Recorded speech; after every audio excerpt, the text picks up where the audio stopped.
Mais uma vez visitando o deputado Paulo Ramos, deputado federal do PDT, sempre combativo, aqui em seu gabinete no Rio de Janeiro. O segundo e sexto deputado está aqui atendendo. Deputado, dois assuntos para esse nosso bate-papo para encaminhar, entendeu? Agora o governador, Cláudio Castro, tem poder para nomear secretário, mexer no governo, porque ele é mais interino, não é? Então, há uma chance de uma mudança no governo, e depois eu gostaria que o senhor falasse sobre a CPI do Covid. O governador Cláudio Castro, eu percebo o esforço. Tem alianças, acumulou experiência, vamos ver. Vamos ver. Pelo menos conversa com os poderes, né?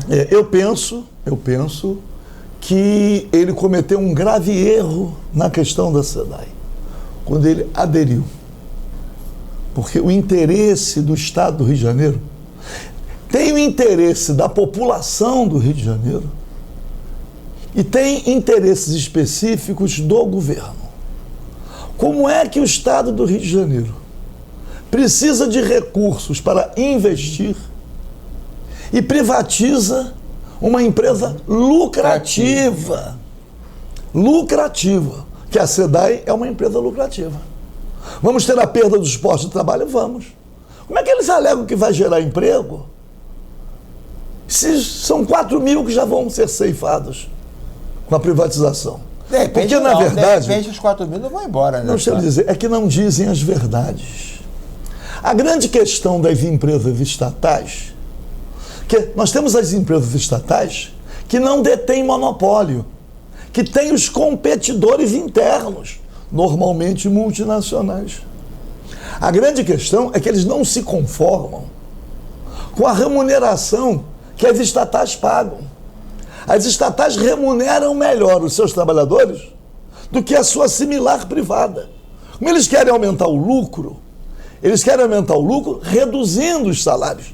A Vale do Rio Doce agora teve no trimestre, eu nem acreditei, 40, 30 bilhões de lucro. A Vale privatizada no Fernando Henrique, né? A Vale do Rio Doce foi privatizada no Fernando Henrique. Acabou com a nacionalização do subsolo para entregar a Vale do Rio Doce a multinacionais. A Vale do Rio Doce era uma empresa lucrativa, tendo concorrentes, mas os trabalhadores da Vale do Rio Doce tinham um tratamento, uma compensação através do salário muito maior do que as privadas. É isso que é o problema. O Banco do Brasil, eu me lembro quando eu era novo, concurso para o Banco do Brasil, para os filhos do operariado, salvava a vida. O que eles começaram a fazer? O Banco do Brasil ficou colocando ações, está virando um banco de primeira linha. Agora, hoje, muito se critica... Quero mandar um abraço ao pessoal da Caixa Econômica. O que eles estão fazendo agora? Eles já estão fatiando a Caixa Econômica. Foi um lucro bilionário esse ano, não foi, já estão fatiando a Caixa Econômica no sentido de preparar para a privatização. Como? Agora pegaram o setor de seguros, separaram e colocaram ações na Bolsa.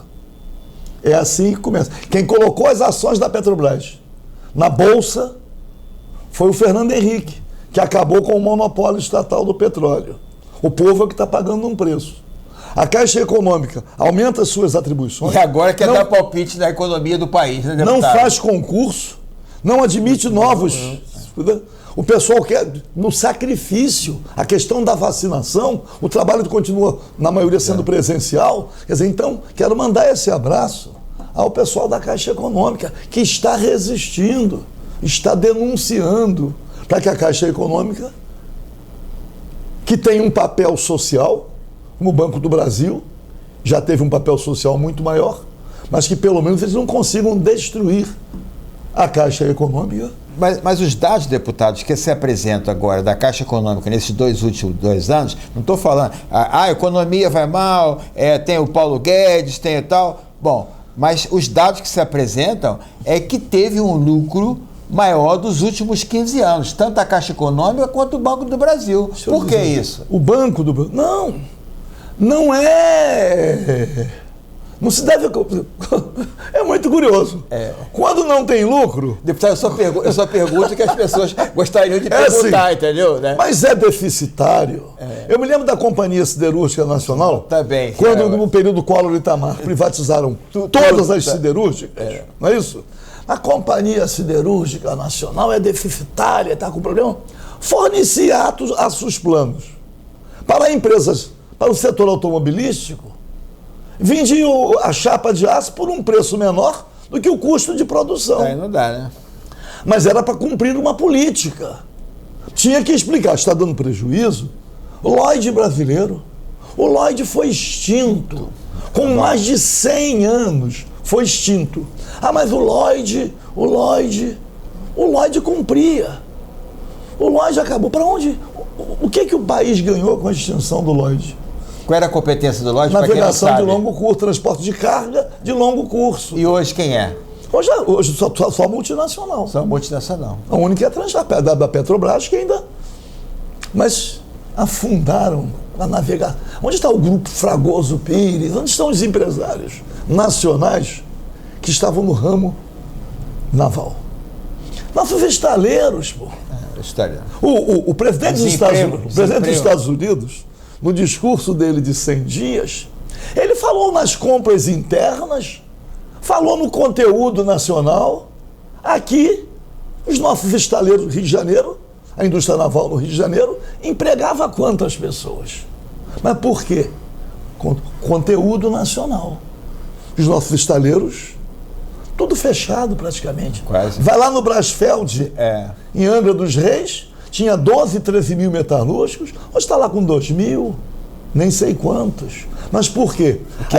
O que afeta o desemprego e a economia também do município. Ao invés de encomendar, não é isso? Uma embarcação, ou uma plataforma de petróleo. O estaleiro aqui, estão comprando aonde? Singapura? Aonde? Na China? Ou outro país, não é só na China. Está comprando. Então, eu digo o seguinte... Singapura, na Ásia como um todo. Eu digo o seguinte, o escândalo é muito grande. E aí, em plena pandemia, eu tenho dito agora o seguinte, para esclarecimento, um país não acaba. O Brasil está aí. O Brasil não vai acabar. O que acontece é o sofrimento humano. É humano. A maioria esmagadora da população... Quem acaba somos nós. Na miséria. Quer dizer, o resultado de tudo é o aumento da fome, o aumento da favelização, o aumento do sofrimento humano, o aumento da exclusão. Mas o país vai continuar existindo. Então, e o pior, o Brasil está dentre as 10 maiores economias do mundo. Qual a explicação? Eu fiz um requerimento de informações que eu estou analisando, não é? Eu peguei as remessas de lucro da FOR. A FOR ficou anos no Brasil remetendo lucros para a matriz. Questão de mercado, não estava vendendo seus carros, fechou a fábrica. Se fosse uma empresa, eu estou querendo... A gente agora que vai reabrir. Capital Nacional, Barbosa Lima Sobrinho, tem que ter investimento estrangeiro. É pegar o livro do Barbosa Lima Sobrinho, o capital se faz em casa. Ninguém vai investir aqui para estimular um competidor. Eles vêm aqui para explorar mesmo, pagar péssimos salários, comparativamente com o salário pago, para igual trabalho nas respectivas matrizes, para explorar o que puder. E é por isso que o Brasil está entre as 10 economias do mundo e é quase que campeão mundial em desigualdade. Uma maioria esmagadora vivendo na miséria e uma outra parcela sobrevivendo a duras penas, que eles chamam de classe média. Deputado, eu não poderia deixar de entrevistá-los e perguntar sobre essa CPI da Covid. O que se questiona no país são os personagens, por exemplo, do Renan Calheiros, do Jader Barbalho, e esses personagens que estão na Covid. Virou política ou vai acabar em pizza como quase toda CPI acaba? Em primeiro lugar, tudo é política. Tudo. Então, tudo. Então não adianta ficar Não pode politizar. Está tudo politizado. É porque não existe outra alternativa. Tudo é politizado. Pronto. Tudo já é político. Mas revanchismo não é. A grande questão é que ninguém pode se sentir com o direito de fazer qualquer coisa sem que haja uma fiscalização. Verdade. CPI no mundo inteiro. Em todos os parlamentos do mundo. CPI é instrumento de minoria. CPI é instrumento da oposição. Da fiscalização, né? Não adianta. A CPI está instalada para investigar o governo Bolsonaro. Tem que dizer isso. E não é dizer isso como vingança, é porque é a realidade. CPI é para investigar. Nesse caso específico. O governo na área da saúde. Na área da saúde. Vai investigar. Houve erros, houve isso, houve malversação de recursos públicos. Também vai ser investigado.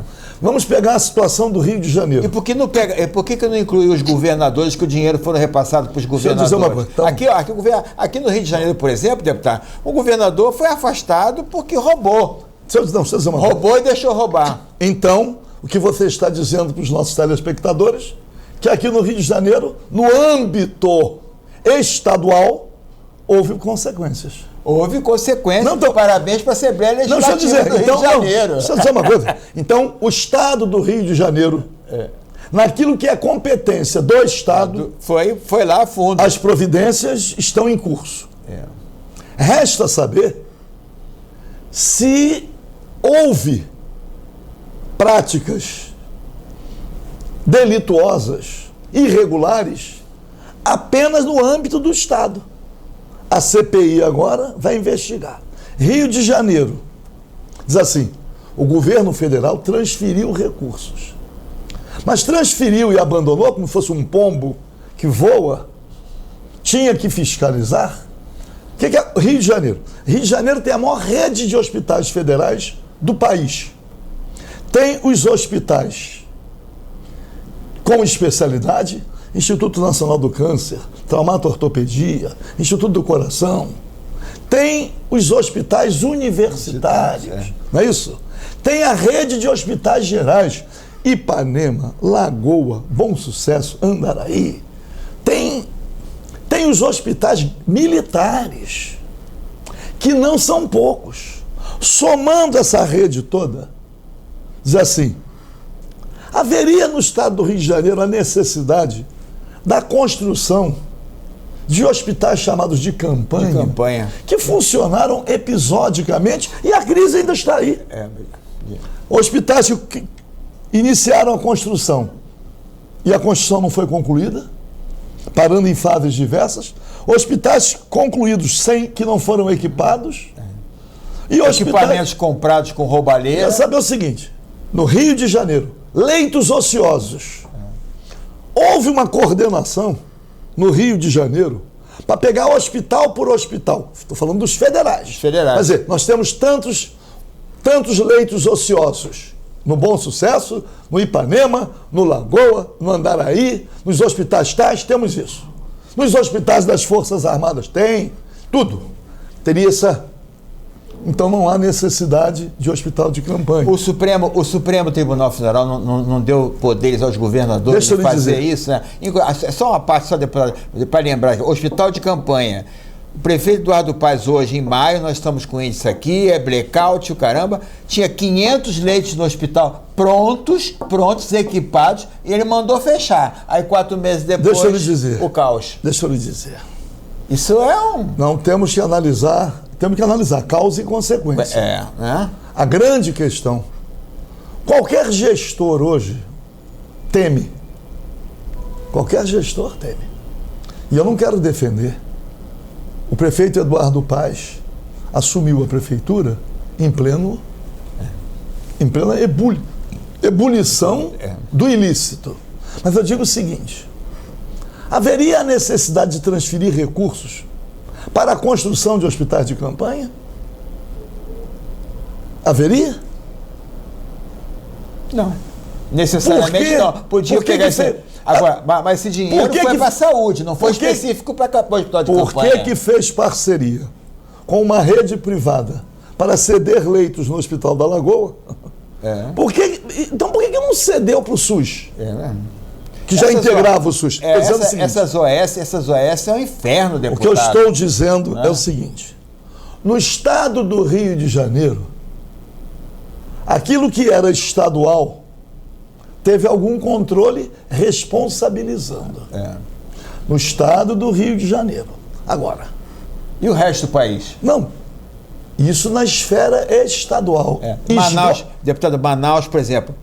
Agora, por exemplo, tem o caso do Pará, que descobriram lá não sei quantos mil respiradores, e ele querendo mais dinheiro do Pará, que é do Éder Barbalho, querendo mais dinheiro para comprar respirador. Eu estou dizendo assim, a CPI vai apurar isso. Vai apurar. A CPI vai apurar. Ela não vai atropelar a responsabilidade constitucional que existe entre os poderes em cada estado. Não há restrição da CPI a apurar isso? Dos governadores? Não. A responsabilidade não? Tem poder? Eu imagino que naquilo que ultrapassar a competência, pode sair um relatório da CPI dizendo a Assembleia, o estado tal deve fazer isso. Agora, deputado, só quero concluir o seguinte. O Rio de Janeiro, tem que dizer isso, o Rio de Janeiro é que tem a maior rede federal. O Hospital de Bom Sucesso, um prédio pegou fogo, ainda em dúvidas se não foi um incêndio criminoso. Por que fechar o hospital inteiro? Não poderia isolar. Não, demitiram. Demitiram os servidores todos contratados. Eu sempre falo aqui, fizeram hospital de campanha aqui com a Santa Casa com mais de 300 leitos aqui, pelo Francisco Horta, que hoje está lá, o Você sabe que eu sou fechado. Eu sempre defendi o concurso público. Eu sempre fui contra a terceirização. Muito bem. Essa é uma praga. Sempre fui contra. Mas esta realidade existia. Quer dizer que num momento de necessidade, vem o governo federal e demite os servidores que estavam contratados da saúde, não renovam.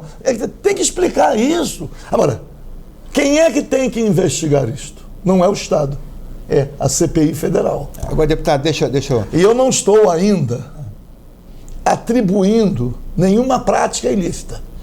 É preciso que seja feita a investigação. E agora, só para quem está em casa aqui, como funciona a CPI? A CPI vai apresentar um relatório, o relatório tem que ser aprovado, dá esse prosseguimento aí. A CPI elabora um relatório, o relatório é apreciado no plenário, e as conclusões da CPI são encaminhadas para a Justiça. Porque normalmente muita gente... Para a Justiça. Se aprovado, Deixa eu dizer, relatório. Não é só para a Justiça. Deixa eu dizer, muita gente...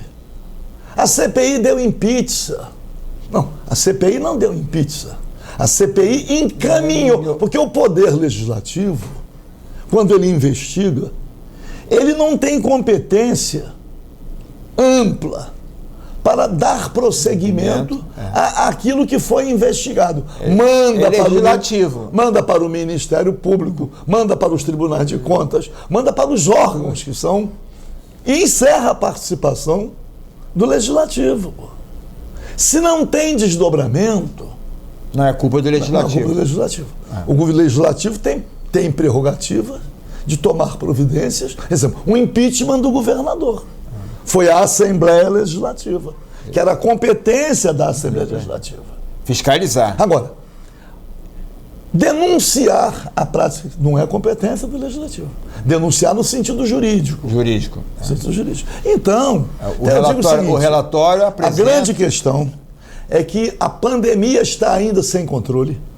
A questão da descoordenação na vacinação, sendo o Brasil tinha um plano de imunização já reconhecido, a falta de vacinas, tudo isso, quem é que contribuiu para que não tivéssemos vacina? Quem é que não defendeu a vacinação em massa? Quem é que entendeu que era uma gripezinha? Isso tem que ser investigado. Por quê? Mais de 400 mil mortos. Claro, O isolamento social. Só uma parte, deputado. Essa semana agora tem a notícia aqui, a Índia, que produz vacina, que vende para o mundo inteiro, tem mais de 1 bilhão, 400 mil mortos, de um dia para o outro, 400 mil contaminados. Olha aqui, a Índia o Japão só veio vacinar agora, deputado. A Índia tem 1 bilhão. 1 bilhão e tantos. De habitantes. O povo está morrendo na rua. E eles vendendo vacina. Meu querido irmão, como é que se diz? Também tem a pressão internacional. Também tem interesses econômicos. Sempre. Então, se a China... Você vê o seguinte, o nosso Instituto Oswaldo Cruz poderia e deveria estar numa fase muito mais avançada na produção de vacinas. E Butantan também, né? Não, o Butantan... Não, eu vou comparar. Por que não está? Porque o Instituto Oswaldo Cruz integra a estrutura do governo federal. A resistência do presidente da República em relação às vacinas, num certo sentido, impactou. O Butantan, o governador de São Paulo, não obedeceu às regras. O governador de São Paulo, mesmo antes de qualquer certificação da Anvisa, produziu vacina, pô. Se não tivesse feito isso, a tragédia seria maior. E agora, a Fiocruz começa, aí não recebe o IFA, os insumos farmacêuticos.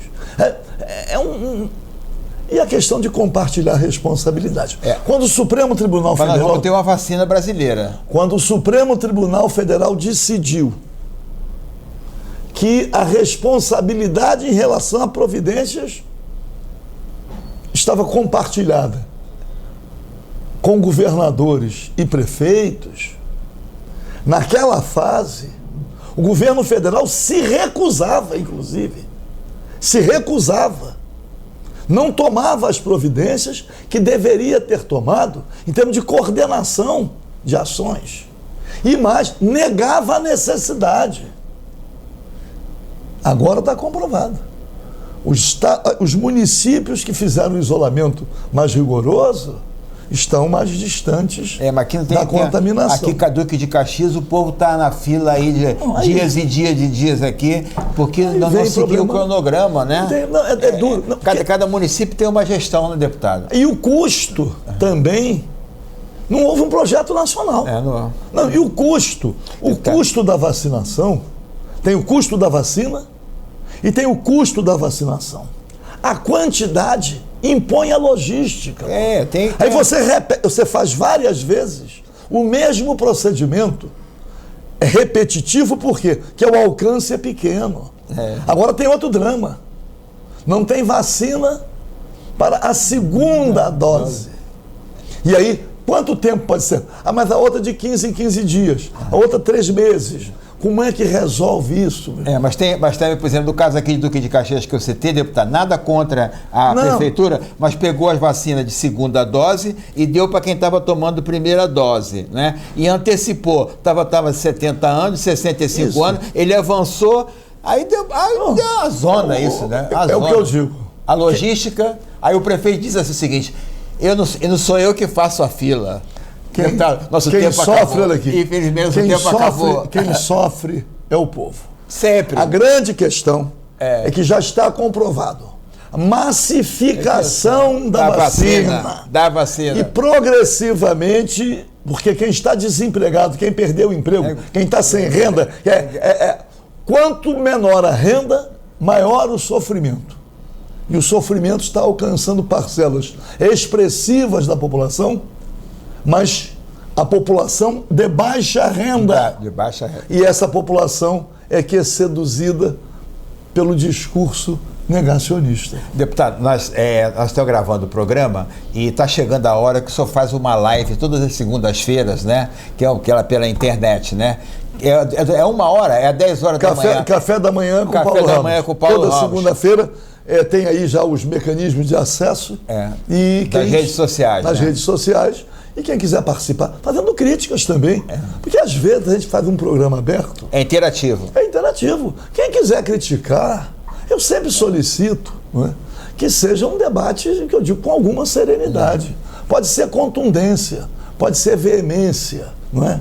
Mas não precisa... É característica própria do Paulo Ramos, né? Então nós estamos, o mês de maio, comemoramos no mês de maio o dia da liberdade de imprensa. De liberdade dia internacional. Então perguntar... assim, antigamente assim, perguntar não ofende. É verdade. Então perguntar não ofende. Agora é claro que às vezes quem pergunta também insere, né? Deboche, provocação. Verdade. Tudo bem. Mas o jornalismo sério não faz isso, né, deputado? Dependendo do... jornalismo sério pergunta, né? Então tem que ter limite. Eu digo assim, pode perguntar. Pode até, se quiser ofender, só que quando ofende, eu excluo. Pode perguntar. Uma vez, deputado, eu fui entrevistar o ex-governador Moreira Franco. Isso é um anedotário, mas foi verídico. Perguntei, deputado, nós vamos conversar sobre determinado assunto na época e tal. Ele falou, pode perguntar o que você quiser, porque político nunca responde o que perguntam. Quem tinha habilidade, né? Pode perguntar o que você quiser. Né? Quem tinha muita habilidade em não responder o que estava sendo perguntado foi o Paulo Maluf, que se caracterizou por isso. Perguntava, podia fazer qualquer pergunta. Ele respondia sobre o tema que ele entendia. Passava o rodo. Mas, de qualquer maneira, né, é um nome que ficou muito conhecido, não é? Sofreu, naturalmente, agruras, né?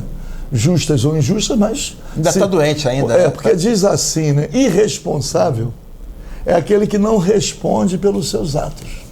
Pode falar tudo do Paulo Maluf, mas ele respondeu por muita coisa. Deputado, até a próxima. Muito obrigado pela sua participação. Salve o Estado Democrático de Direito, vacinação em massa. Vamos recuperar a nossa economia, preservando a vida e a saúde das pessoas. Vamos lá, a luta continua. Conversei com o deputado federal Paulo Ramos. E você, muito obrigado pela tua sintonia aqui agora em todo o estado do Rio de Janeiro, a TV Max. E só para acrescentar, a partir do dia 17, aqui na TV Max, canal 25, 525, né? De 6 às 13 da manhã, toda a programação da Rádio Tupi ao vivo na TV Max, o que vai elevar a audiência. Até a próxima. TV Max e canal?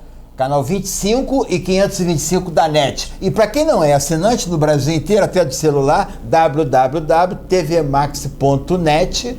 Pronto, clica lá em ao vivo e assiste, até no aplicativo. Vambora, olha aí. Conhecereis a verdade. Daqui a pouco a gente volta.